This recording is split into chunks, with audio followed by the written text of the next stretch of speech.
La Sainte Seine, également connue dans certaines églises sous le nom de table du Seigneur ou Eucharistie, est une source de désaccord important au sein de l'Église dans son ensemble. Ce sur quoi on s'accorde se trouve clairement dans les Écritures. La communion a été instituée par Jésus lors de son dernier repas avec ses disciples. Pendant ce temps, il leur a servi du pain et la coupe. Il leur a dit que ces éléments étaient son corps et son sang. Les désaccords sur la Sainte Seine proviennent de nombreuses questions. Jésus parlait-il de son corps et de son sang au sens figuré ou littéral? Ou ses paroles étaient-elles une combinaison mystique du figuré et du littéral? À quelle fréquence l'Église doit-elle célébrer la communion? L'Eucharistie est-elle un moyen de grâce ou simplement un mémorial? Que contenait la coupe? Du vin fermenté ou du jus de raisin non fermenté?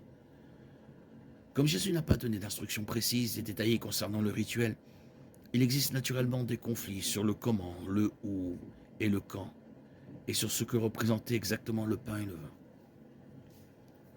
Il y a des débats sur la question de savoir si les éléments deviennent ou non le sang et le corps du Christ.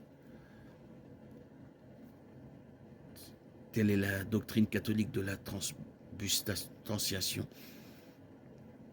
S'ils contiennent d'une manière ou d'une autre son esprit, qui est la doctrine luthérienne de la consubstantiation, ou si le vin et le pain sont simplement des symboles de son corps et de son sang.